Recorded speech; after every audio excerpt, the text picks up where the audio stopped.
Well, hello everybody. It is I, your boy, H-Boy. And you probably remember, do you remember when I did that video where I showed you that Google slide where I compared SpongeBob SquarePants and Ruby Gloom? Well, today I'm going to be doing another Google slide. But this time what I'm going to be doing is criticizing, or acknowledging, but mostly criticizing the character designs of the Netflix series Mermaid Adventures. For those who don't know, Mermaid Adventures, in fact, let me show you a pic.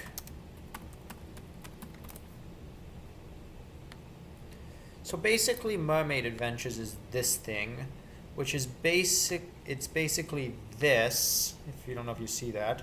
It's a Netflix series where basically they tried to make, it's where they try to take the classic Australian show H2O Just Add Water and turn it into one of those, this show, and turn it into one of those childish, semi-educational, pretending to be anime kind of shows you'd see on PBS in the mid 2000s. It also gives us a somewhat Pokemon-ish vibe, but I don't like that. Either way, because I really like the original series, and this series I decided to get into. It was a decent series, but the problem is I really did not like the character designs, and you're about to see why. Let me get it going. Okay, let's start with the first problem. Let's take a look at this. Notice how this. When I first saw the series, I expected, as it says here, what I expected was for the blonde girl to look like Ricky Chadwick. Because look at this. They both have the curly hair. They both have the same curly hairstyle, but it turns out the blonde was actually Emma and Ricky was the redhead. Like, why did they make her a redhead? My theory is because in the original series they were both blonde, so they could make differences. But look at this. Look at this. Usually, whenever they make an animated adaptation, they look mostly like the original. So, example, Superman. I would say, because with the costume stuff, he looked exactly the same. Both had black hair, and both had the same suit and whatnot.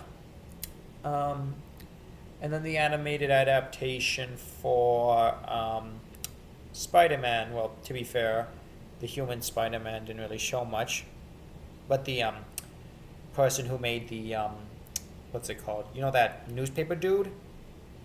He always looks the same. So what's the diff?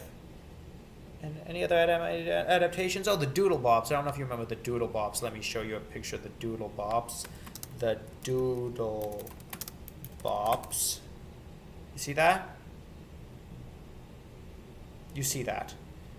And now let me go to the animated adaptation. See? They still look the same.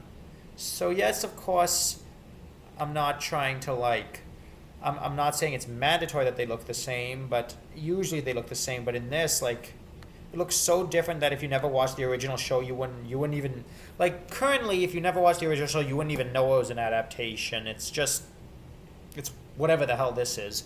But that's not important. Either way, I explained that. Enough about Ricky. Let's move on to the next character. Okay, then we got Cleo, who looks somewhat similar. However, this one's slightly different. However, she looks like a mixture of Blackfire and Yuri from Doki Doki Literature Club, which is not saying much. But at least I'm glad they made the character look somewhat similar. And also, why the fuck does she have those beads without braids? Usually whenever someone wears those beads, it's usually either in a braid or a dreadlock. Of course, it's not mandatory. I don't know if you see it. In fact, let me see if I can zoom in on that. The beads in her hair. Let me zoom in on that. Well, you can't zoom on Google Slides, so I'll just make it bigger. So basically, I don't know if you can see that, but she has those multicolored braids in her hair. Beads. The thing is, she has straight hair, so I've never seen someone put those on straight hair. In fact, I didn't even know you could do that. But that's not important. It's a cartoon, I guess. If it was live action, it would look weirder, but since it's a cartoon, I don't care. And then I'll explain that. Then we've got Ricky, who looks like Basically, if you took Mary Test and combined her with DJ Obot, and then you would get Ricky with cleaner hair and stuff. And the thing is, I don't know if you remember in Johnny Test how Bling Bling Boy was always going for Susan. When in my opinion, Mary was much hotter. But then again, that's just my personal preference. What Bling Bling wanted, that's his choice. I didn't even like him anyway. So that's basically all I can say with this, because the character designs were just something else. But the show itself, it was pretty decent.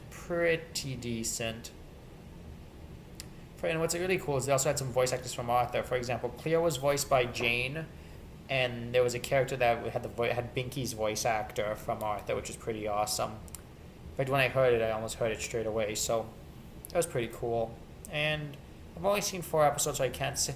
And I also like that, for example, let's take a few plots that would only work in the live action.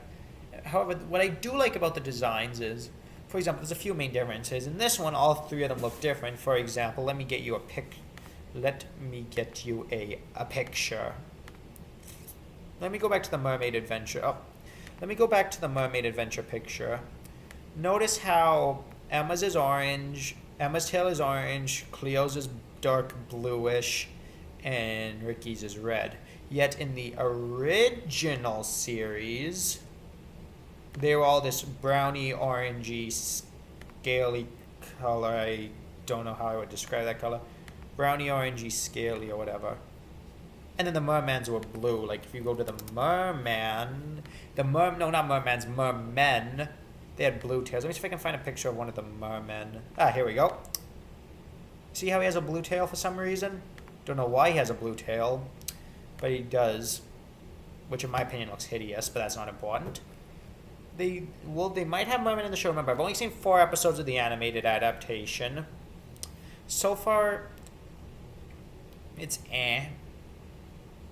But other than that, out of my favorites, the original one had the best general storylines. For example, in the spin-off, which would be the one that introduced the merman, the only one that had a good plot, to be 100% honest with you, was the season 2 finale where they had to destroy the rock. And then there was the fact about saying that the dragon, which they say if you get zapped by a dragon, you would lose your powers forever.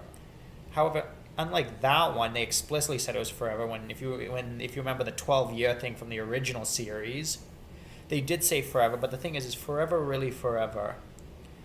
For example, if you say this, if a song loops forever, it loops until you shut it off, or perpetual motion, it will move forever until someone stops it.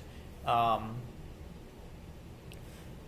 in Minecraft, it will burn until you either pour water. It will burn until you extinguish it. You get? So that's what I mean. Is it forever? In that case, is forever really forever? It says that they're immune in the fandom page, but the problem with fandom is it's not written by official. So unless someone official wrote it, in my rule is when it comes to when it comes to canons in TV shows, if it's not official, it's not true. Get that? That's important. Of course, some fans might say it's true, but if it's not official, it's not true.